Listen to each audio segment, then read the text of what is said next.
जब मणिपुर में प्रधानमंत्री 2 घंटा आए संसद में बोलने के लिए, 2 घंटा गृह मंत्री और मोदी जी सारे कांग्रेसी जितने थे विपक्ष वाले दुम छुपा के भाग गए। कहाँ गई थी?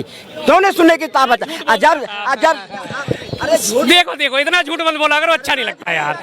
आप कह रहे हो मोदी जी संसद में बोल रहे थे, आप पहले अभी करो। मोदी जी ने मणिपुर के मामले में संसद में बयान नहीं दिया था। संसद से बाहर आके उन्होंने पत्रकारों में से 1 या 2 जनों की बात बोली थी और मात्र 37 सेकंड जिसको कहा जाता है, आज तक ऑन रिकॉर्ड है ये कि 37 सेकंड के लिए मणिपुर के लिए बोले प्रधानमंत्री जी। संदेश खाली के लिए कितना शोर मचा रहे थे। खुल गई आपकी संदेश खाली की बोल। सारे के सारे बीजेपी लीडर आ गए ना, उनकी सबकी ऑडियो वायरल हो रही है, वीडियो वायरल हो रही है, कोरे कागजों पर साइन करा आके मुकदमे दर्ज कराए गए हैं। कहाँ तक गिरोगे यार, कुछ तो शर्म कर लो। शर्मा जी इतने गिर गए कि पहले चरण के बाद 1 दिन गायब हो गए, दूसरे चरण में 2 दिन गायब हो गए, तीसरे चरण में 3 दिन गायब हो गए। अब मोदी जी की बात हो रही है, 5 दिन के बाद आए हैं और चौथे 5वें चरण के बाद ये सदा के लिए गायब हो जाएंगे, क्योंकि 4 जून के बाद न बांस रहेगी न बांसुरी बजेगा। विपक्ष गायब। इनके शासनकाल में जो जनता का शोषण होता था, महिलाओं के साथ शोषण होता था, गरीबों के साथ जो शोषण होता था, वो देश की गरीब महिला, युवा, किसान सब समझ गया। इसलिए कांग्रेस को मिट्टी में मिला दिया और शर्मा जी कितना भी उसको उठाने की कोशिश करे, उठने वाला नहीं है। 4 जून के बाद राहुल गांधी अपने कांग्रेस खोजो यात्रा करेंगे कि मेरे कांग्रेस कहाँ है। लगता है विपक्ष गायब हो जाएगा पूरा 4 जून। तो कहना हमेशा से ही है, खुद भी भूल जाते हैं। अभी ये बात कह रहे हैं मैं पहले के बाद दूसरे के बाद मिला नहीं, लगातार तो मिला हूँ यार, लगातार आपसे बात हुई है। क्या बात कर रहे हो यार, हर बार लगातार मिला हूँ। हंस के क्यों ना बोलूं? अब हमारे हंसने में भी पाबंदी लगाएंगे हंसने में भी पाबंदी लगाएंगे। और भाई साहब कामकाजी आदमी हूँ, ये बिल सारे चेक कर लो, काम भी करना होता है। ये बिल सारे चेक कर लो, कायदा देश की प्रगति में योगदान दे के आ रहा हूँ, जीएसटी दे के आ रहा हूँ, अभी भर के आ रहा हूँ। हाँ जी, अब काम की बात करते हैं। काम की पूछा हूँ जो शर्मा जी कहाँ गायब हो गए, तो कहे शर्मा जी गायब हो गए। ठीक है, अच्छा मोदी जी का ऑन कैमरा नहीं दूंगा, ऑफ कैमरा आपको सारी रिकॉर्डिंग दूंगा मैं शर्मा जी कहाँ गए थे। अच्छा मोदी जी का बयान भी आया, इनकी बात ऑन कैमरा सुनना चाहते हो तो लगातार यहाँ भी बिजी था, कन्हैया जी के साथ भी बिजी था, जेपी अग्रवाल साहब के साथ भी बिजी था, और सुनिए बाकायदा हरियाणा भी गया था, दीपेंद्र हुड्डा जी के साथ भी बिजी था। अगर आपको चाहिए सबूत तो फिर दिखा दूंगा। मैं चाहता नहीं था कि मैं सबूत दिखाऊं। ये लो, दीपेंद्र हुड्डा साहब तक बुला रहे हैं और बोलोगे ये लो काम की बात। जाएंगे क्यों नहीं जाएंगे? अरे ठीक, भारत के टुकड़े होंगे। ठीक, आ रहे। अच्छा ये रे आपकी तरह यारी सड़कों पे जाता। अच्छा क्या लगता है जी, एक करिए। ये रे सारे क्या लगता है? अच्छा जी, अब काम पे बातें आ जाता है। क्या लगता है मोदी जी का बयान आया, उन्होंने कहा कि हम जनता को जो है ईश्वर का रूप मानते हैं और मैं खुद पुजारी हूँ, तो क्या लग रहा है पुजारी का सही रोल निभा पा रहे हैं मोदी? बिल्कुल नहीं, भ्रष्ट पुजारी, महाभ्रष्ट पुजारी। अगर जनता ईश्वर का रूप है तो उसी जनता में नारियां भी तो होती हैं। और हमारे भारत में तो कहा जाता है यत्र नारी पूज्यते रमन्ते तत्र देवता। ठीक है जी, जहाँ नारी की पूजा होती है वहाँ देवता निवास करते हैं। तो क्या वो नारी की पूजा उन्होंने करी? कौन सी नारी का उन्होंने सम्मान दिलाया? पिछले 2022 से हम शुरुआत करें तो यहाँ लाल किले के प्राचीर पे खड़े होकर भाषण दे रहे थे, नारी से अस्मिता सर्वोच्च है। अस्मिता उसी दिन 15 अगस्त को, उसी दिन गुजरात से बिल्किस बानो की बेटी के हत्यारे और उसके बलात्कारी 11 लोग छोड़ दिए गए थे। मोदी जी की आवाज़ नहीं निकली, मुंह से आवाज़ नहीं निकली कि 11 लोग क्यों छोड़ दिए गए। उसके बाद ये देखो हो गई हालत खराब। ये नारी का सम्मान है। ये ऐसे ईश्वर की पूजा करते हैं, ऐसी ईश्वर की पूजा करते हैं कि जहाँ नारी हमारी देवी का रूप मानी जाती है, उस देवी के लिए उनके मुंह से आवाज नहीं निकली। 2022 की बात है। उसके बाद 2023 में हुआ मणिपुर कांड में क्या हुआ? उन्हीं देवियों को निर्वस्त्र करके घुमाया गया। सबसे बड़ी कमी किसकी थी? वहां की राज्य सरकार की। पुलिस के पास वो दोनों महिलाएं जो हैं अपनी अभिरक्षा के लिए पहुंची। साहब हमारे हाँ बोल रहे हैं, तुम्हारे बंगाल के बारे में बोल रहे हैं। अरे चिल्लाओ मत भाई, बोल रहे हैं तुम्हारे बंगाल। उन्होंने आवाज उठाई कि हमारी सुरक्षा करो। पुलिस वाले ने उल्टा उन्हें भीड़ के हवाले कर दिया और भीड़ ने उनके साथ आपने सबने देखा कि क्या करा।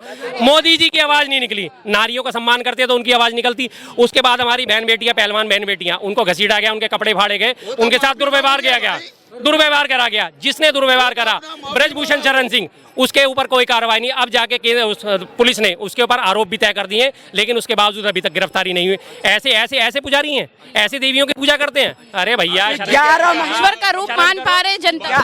11 शर्मा जी के मुंह से सुनते 11 महीने हो गए। मणिपुर सुनो, 11 महीने हो गए शर्मा जी के सुनते मणिपुर। उसके बाद कितने चुनाव हो गया सारे। रही बात महिला की क्या सम्मान होता है इनके गठबंधन कल स्वाति महिवाल के साथ क्या हुआ है, ये इस पर जवाब देंगे? नहीं बोलेंगे। क्या हुआ कल स्वाति आप नहीं है क्या हुआ क्या हुआ ये बताओ ना।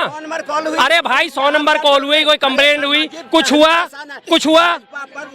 आसान है। आज भाजपा के शासनकाल में जितना महिलाओं के सम्मान हुए हैं, कांग्रेस अगर सम्मान करी होती तो आज देश की महिला कांग्रेस को थूकती नहीं। आज देश की महिला कांग्रेस को थूक रही है कि 54 साल से जो देश में जमा हुआ था उसकी पहुंच इस तरह उखड़ गया है कि देश के मुख्य धारा से जुड़ नहीं रहा है, उन्हें प्रत्याशी नहीं मिल रहा है। शर्मा जी आप क्या करें आकर के ऐसे कहाँ प्रत्याशी नहीं मिल रहा, कहाँ प्रत्याशी नहीं मिल रहा, कहाँ नहीं मिल रहा। इनके ऐसे प्रत्याशी है जो संदीप पात्रा के सामने कहा मेरे पास पैसा नहीं, मैं चुनाव नहीं लड़ सकता, और उन्होंने निर्विरोध संदीप पात्रा को चुनाव जिता दिया। ऐसे पार्टी को बहुत खुश हो रहे हैं हमारे पैसों की इन्होंने हवाला दिया। संबित पात्रा के बारे में बड़े खुश हो गए। इस एक मिनट संबित पात्रा, एक मिनट जरा शांत हो जाए। संबित पात्रा के नाम पे बड़ा खुश हो रहे हैं। इन्हीं की वित्त मंत्री भारत सरकार में वित्त मंत्रालय संभालती है। उनका क्या बयान था, मेरे पास पैसे नहीं है इसलिए मैं चुनाव नहीं लड़ सकती। इतनी बड़ी पार्टी 6,648 करोड़ का तो फंड लेके बैठी, सुनते रहो जरा सा, 6,648 करोड़ रुपए का तो फंड लेके बैठी है बीजेपी पार्टी।